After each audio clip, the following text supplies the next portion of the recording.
Our next reading is Financial Reporting Quality. A quick overview.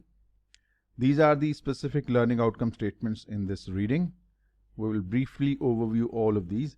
The first one says, distinguish between financial reporting quality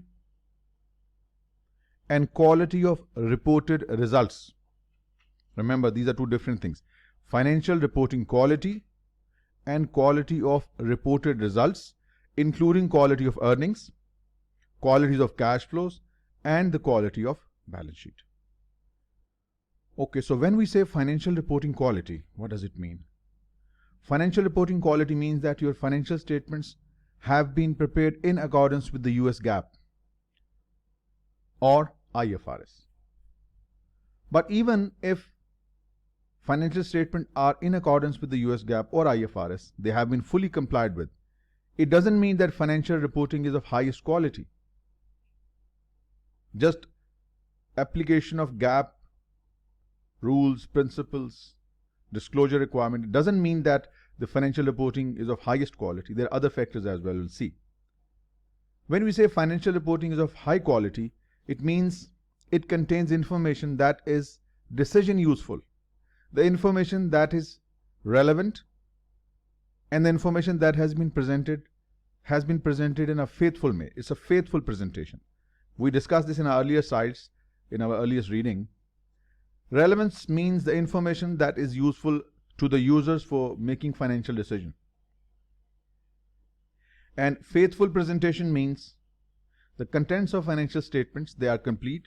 What do you need for making a decision? Information is available in the financial statements. Information has been prepared with the concept of neutrality, neither aggressiveness nor conservatism, neutrality, and absence of errors.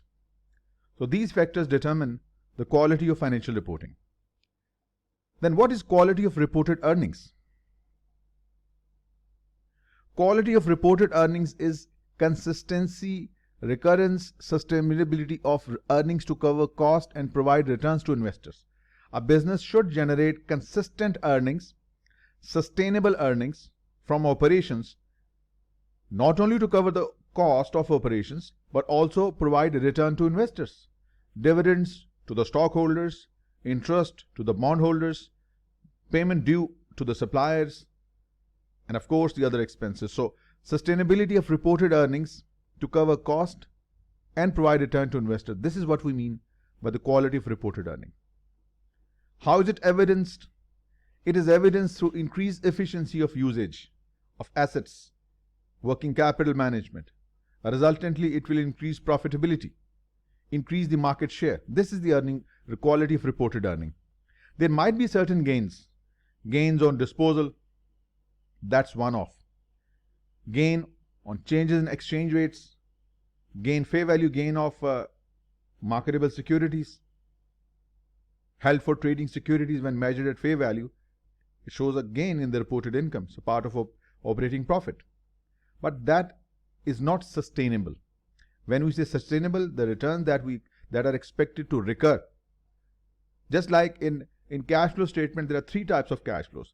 Cash flows from operations, cash flow from investments, and cash flow from financing activities. The most relevant one that contributes to the quality of reported earnings are operating cash flows, because these are the cash flows that are recurs, that are expected to be repeated. Business bases its liquidity needs from cash flow from operations. They are the most relevant. So consistent cash flows are relevant, and they are what determine the quality of cash flows. Assets on the balance sheet, they are not overstated. That's the quality of balance sheet. And liabilities are not deliberately understated. No off-balance sheet financing arrangements are there. So that completes your first LOS. Second says, describe a spectrum of assessing financial reporting quality. This is the spectrum. Let us see it in fine detail. This arrow here represents the quality at this level is highest, at this level it is lowest, and these are outliers. So the financial statements, if they are prepared as per the US GAAP, yes. Is the information contained in the financial statement or decision useful? Yes. Is the earning sustainable? Yes. That is adequate returns to pay the investors? Yes. This represents the financial statement of highest quality. Next, one step down. Has GAAP been complied with? Yes. Decision useful? Yes. But are sustainable earnings? No. Earning quality is low. But rest of it, financial statement are still of high quality, but earning quality is low. So overall quality falls. Then the next step. Are the financial statement within the US GAAP, IFRS compliance? Yes. But there are biased choices. In financial reporting standards, US GAAP and IFRS, the users or those who prepare financial statements, they are given options to select. There are two ways. Either we can take an aggressive route or we can take a conservative route. These are two biased approaches. We will discuss what they are later. So this conservative and aggressive, this is what these choices make the quality of financial statement low. Our financial statements are still GAAP compliant, but we have made biased choices. So the quality will decrease, quality will fall. Then one step down, are financial statement in accordance with the US GAAP? Yes. But earnings have been managed. Earnings have been managed. It could either be through accounting within the GAAP, accounting gives some options, or it could be real earning management, where management has specifically taken an action, not earning. So either it could be allowed within the accounting, or it could be earning management that has resulted from management action. So this would represent the quality to be the lowest. When the financial statements are non-compliant, they do not follow or they do not comply with the US GAAP or IFRS, or they contain fictitious transaction, they're unreliable, is out of the spectrum. Alright, so next LOS that will further enhance upon the previous LOS. Distinguish between conservative and aggressive accounting. Conservative accounting, as the name suggests, we make certain choices within GAAP that reduce reported earnings and financial position. GAAP offers us either to capitalize a certain expenditure or expensed. We take this route. We expense that expenditure, resultantly our earnings would be reduced. This is conservative approach. It's not deliberately done. So reported earnings are lower, financial position, balance sheet, cash flows, they show depressed results. So choices within GAAP that reduce reported earnings and strength of your financial position and your cash flow statement. Low earnings now with the hope to make, like for example, if you've spent $1 million and the whole of it has been expensed rather than being capitalized, so which means it hasn't been capitalized. Yes, we have had low earnings now, but in the future there will be no depreciation. Resultantly, the future earnings would be higher. So low earnings now, but higher earnings in the future. Expensing current period costs. Rather than capitalizing, increasing your expenses, so the current reported results would be lower, but subsequently in the later years, your profits would be higher. Like going for accelerated depreciation method. Accelerated depreciation method results in higher charges of depreciation earlier and lower later. Resultantly, in the early years, profit will be lower, but later it will be higher. Then, more allowances for bad debts. Allowances for bad debt directly affect your earnings because it's charged bad debt expense debit, allowance for uncollectible accounts credit. So it directly affects your net income. So more allowances, being conservative in collection of account receivable, it will depress your results. So the earnings would be lower. And charging a larger valuation allowance against the deferred tax asset again will represents lower earnings. So this is the conservative accounting. When we say neutral, financial reporting should be unbiased and neutral, but these are not the neutral approaches. We are at the extreme ends. Either we're using conservative or the aggressive approach. Under the aggressive accounting, choices within GAAP that increase reported earnings and improve balance sheet. They're totally opposite to the conservative accounting. Higher earnings now, but lower earnings in the future. Like capitalizing a certain cost means the expense will be spread over the future periods, so the future earnings would be lower. Charging straight line depreciation, comparatively speaking, your earnings will be, in this case, earnings will be lower in the earlier period but higher later, but here it will opposite to this way. So smaller valuation allowance. So opposite to this is aggressive accounting.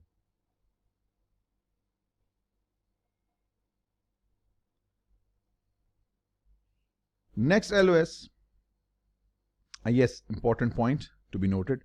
Both of these approaches could be used to smooth earnings.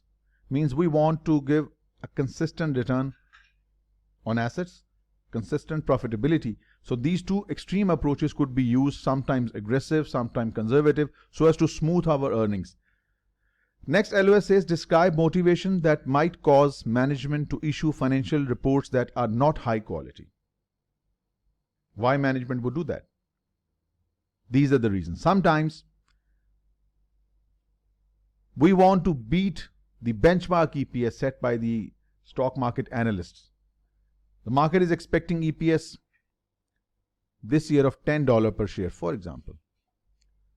So we will adopt this approach to beat the market expectation, go beyond $10 per share.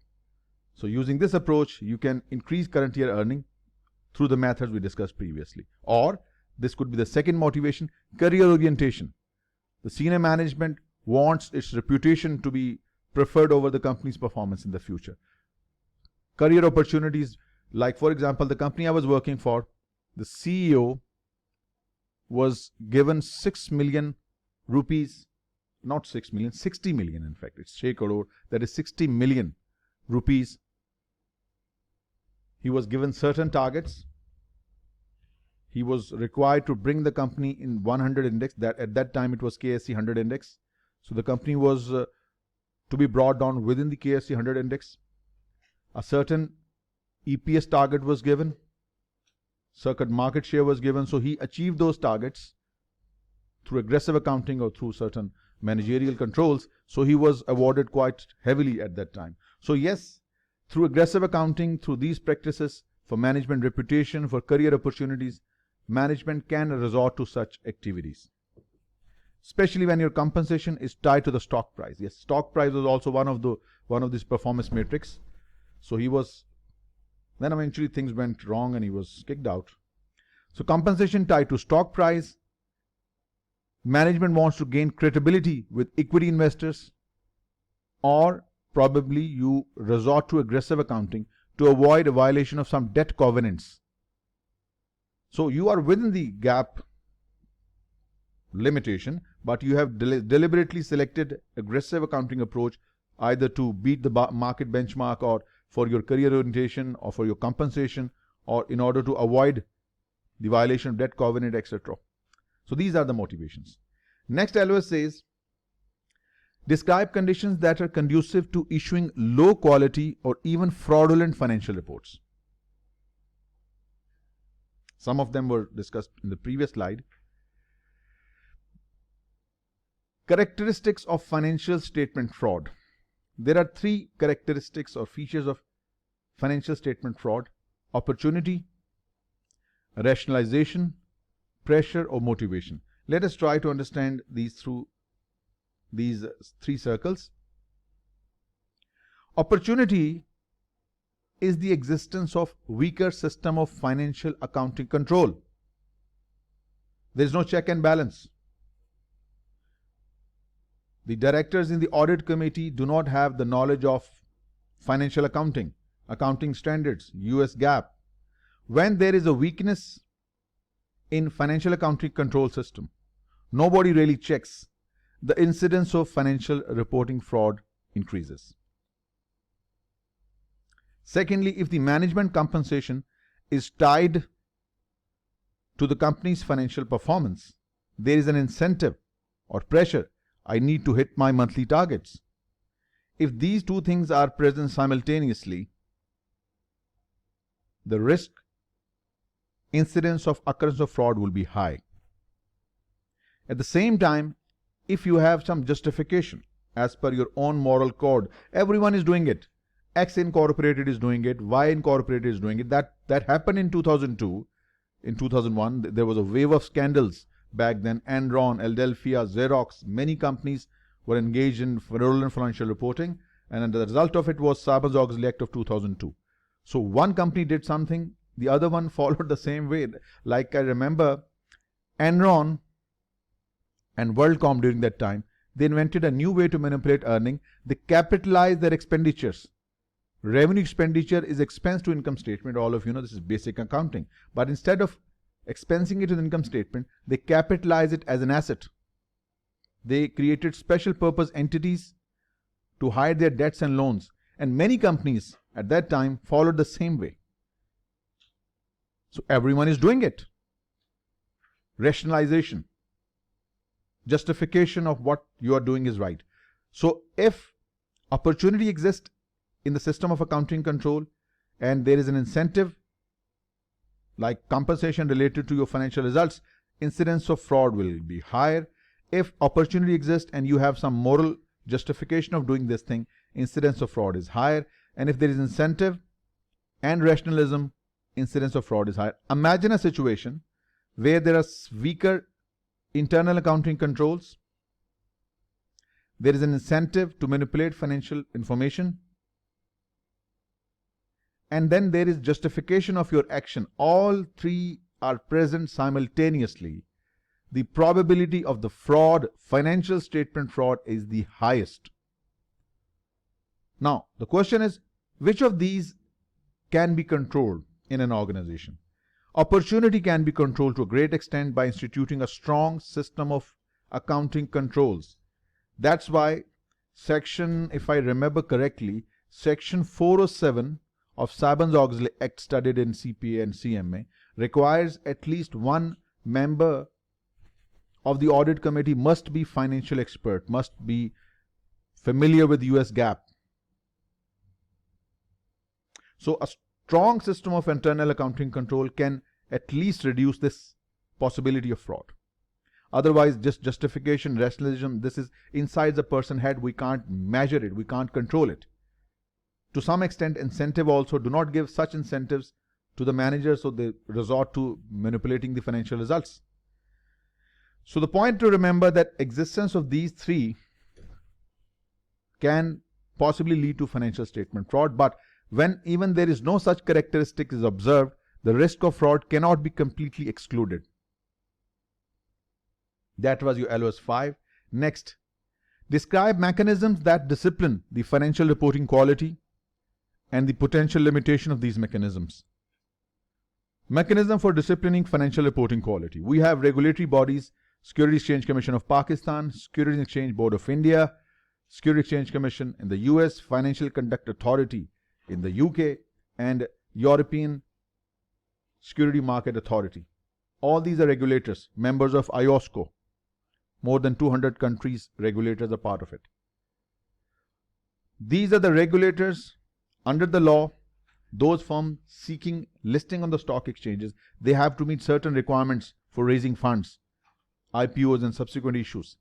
Specific reporting requirements, various forms and declarations are to be submitted regularly. Like in Pakistan, listed companies are required to submit their quarterly results to not only to the SEC but also to the stock exchanges.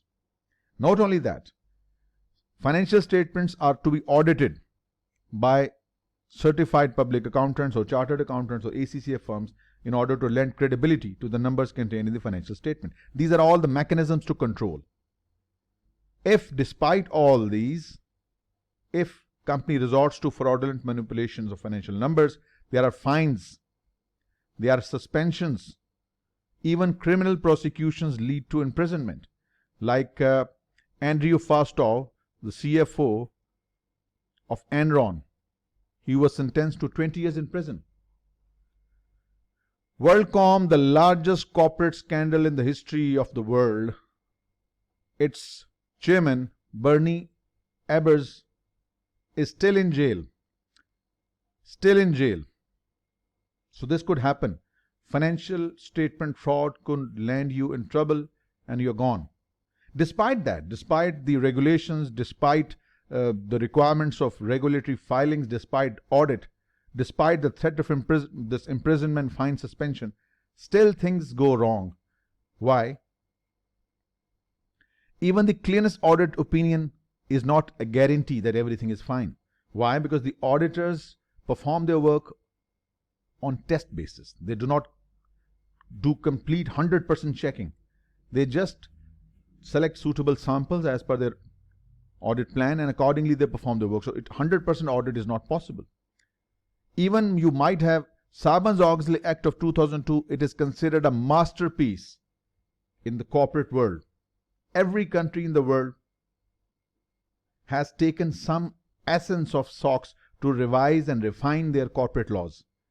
And no accounting qualification is complete without studying little bit of Sarbanes-Oxley Act. It's a masterpiece of corporate governance, and the laws are stringent, and it has, since 1977, passing of Foreign Corrupt Practices Act in the US, till 2001, there was nothing wrong, no major scandal arose. But in 2001 onwards, there was a string of malpractices, fraudulent financial reportings. So there was a threat that the investor might lose their interest in the US. They might take their investments away. So they brought a law which is so stringent that since 2002 onwards, I'm sure you haven't heard of any major financial reporting fraud. But between this period, 2001 to February or March 2002, there was a wave of scandals. You can read the history.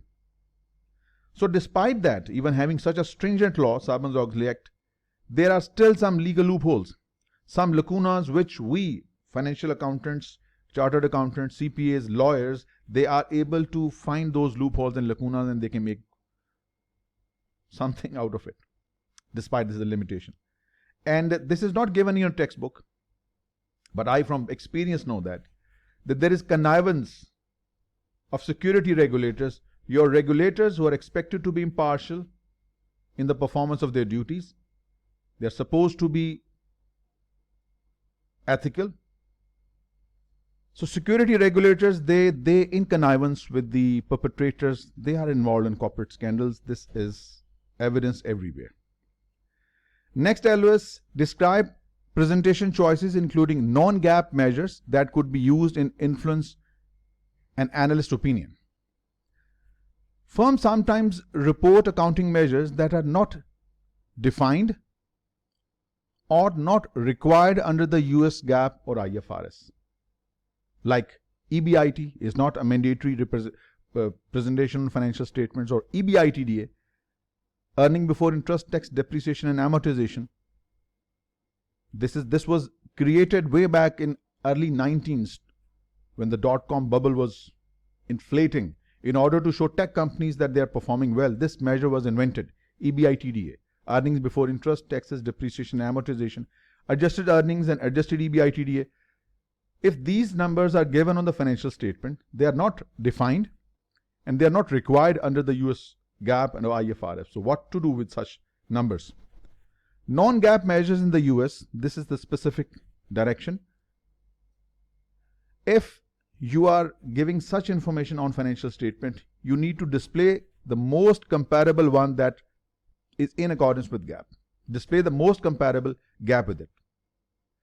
Management will also have to give explanation why such non-GAAP measures have been used. Why? And if have been used, there has to be a reconciliation between the non-GAAP measure and the most comparable measure as per US GAAP. Disclose other purposes for non-GAAP measures and include any future reference as well. Under the IFRS, requirements are somewhat similar. Define and explain the relevance. And again, the reconciliation between the non-IFRS measures and most comparable measures are required. Next, describe accounting methods, choices and estimates that could be used to manage earnings, cash flows and balance sheet items. Accounting choices and estimates. First is revenue recognition. This is the single most important element that determines your profitability.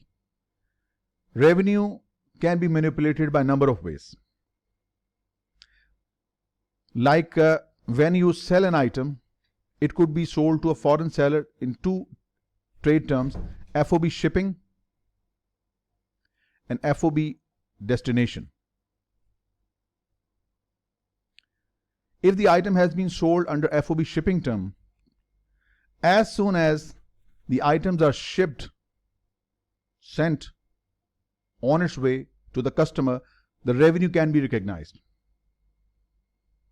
It might take maybe 2.5 months for the items to be delivered to the customer. So deliberately the firm will seek FOB shipping terms in order to maximize their revenue. Under FOB destination, sale cannot be recognized, revenue cannot be recognized unless the goods are received or the goods reach the destination. So this is one of the ways through FOB shipping the company or the firm can recognize revenue early.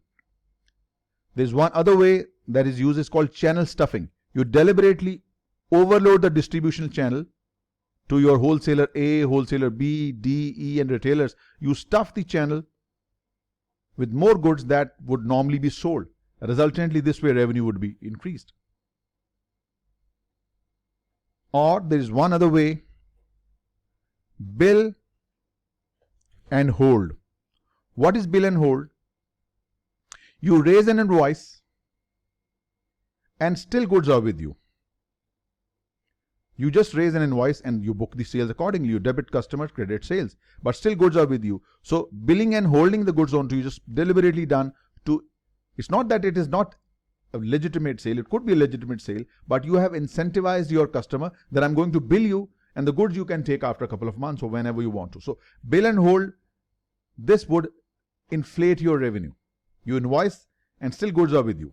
So this is how the financial reporting can be manipulated. Then estimates of credit losses, bad debts. Deliberately under providing for allowance for doubtful debts when you know that the certain customers might not pay, but you do not charge your income statement against the expected losses. This could be one of the ways to manipulate your net income. Under the principle of conservatism, any expected loss, even it has not actually been incurred, must be accounted for. Valuation allowances, it's a contra account against the deferred tax asset. When the company knows that the deferred tax asset might not be adjusted against the future earnings, despite that, valuation allowance is not created in order to show higher earnings. This is one of the other ways. Depreciation method and estimates, you can deliberately select that depreciation method that results in higher profitability, or you may select a method that might show lower profitability now and higher profitability later. So this is one of the ways as well. Amortization and impairment. You know that certain assets have been impaired. Deliberately ignoring or delaying recognition of impairment, recognition of goodwill, impairment in goodwill, it could inflate your in net incomes temporarily, but later on you will have to write it down. So amortization and impairment, delaying such expenses could affect your profitability. Inventory method, we discussed in our reading, I think reading 25 related to inventory, that how increasing prices could be bypassed from income statement under LIFO and FIFO, discussed in detail. So FIFO and LIFO, through this we can influence our CGS, and CGS is one of the factors that determines your gross profit, and eventually it can affect your net income as well. We discussed it in much more detail. And then a related party transaction. Related party transaction, like between A and B, the transaction is structured in such a way that profits can be shifted from B to A or A to B, entering into transactions at prices that are so different from the market that wouldn't have happened at an arm's length transaction. So such transactions might result in shifting of profits from A to B or B to. How is it possible? Let's say an item that I normally sell at $100 to anyone in the market, but these items have been invoiced at $150 for B. Why? So this way I have arranged for profit from B by selling goods at an inflated price. So related party transactions are specifically the way that your earnings can be manipulated. Capitalization. Instead of expensing, making a certain asset, making that amount or capitalizing it in your balance sheet will delay your expenses for the future. Like you make a major expenditure on advertisement, and instead of expensing it, You assert that the benefit of this advertisement will be extended for the next 5 years. So instead of expensing it, you capitalize it. So capitalizing an expenditure without some plausible justification can enhance your profitability.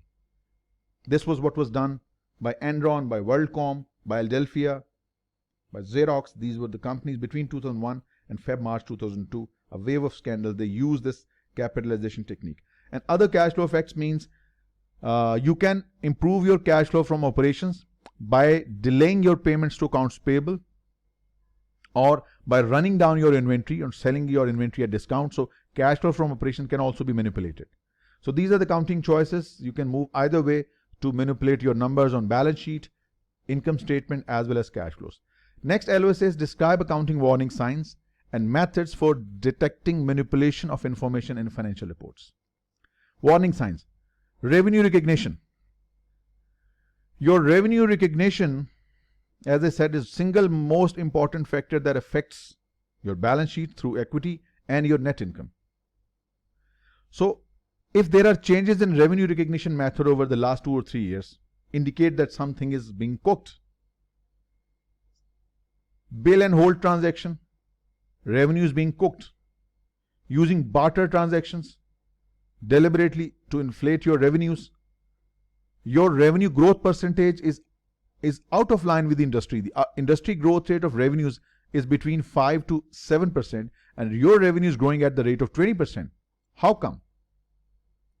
That's the question that an analyst should ask. How come this company's growth is almost 3 times as high as the industry average? Right? So the warning sign. Inventories. Warning sign inventory is declining inventory turnover ratios. Movement in turnover is low. LIFO liquidation, where we are drawing down of our inventory levels and release the older cost LIFO items, older LIFO layer into our CGS. CGS would be lowered. Lower CGS will feed into your trading account. Your GP will be higher, net profit will be higher, and so on and so forth. Capitalization policies. You deliberately capitalize certain costs, not expense, thereby increasing your profitability. This is maybe not in accordance with the industry practice. A certain expense that is expenditure is considered as revenue expenditure by industry, but your firm has capitalized it without some plausible justification. So this could be a warning sign. Relationship of revenue and cash flow. If your revenue is increasing, your cash flow from operations should increase. But if they are not moving in the same line, it means probably you are booking fake sales that have increased your revenue, but the operating cash flow are not increasing accordingly or proportionally. And there would be such other signs as well. You can see from the balance sheet income statements that are not in sync with the industry practices, look something not normal, that could raise an eyebrow and could be further investigated for malpractice. That completes your reading.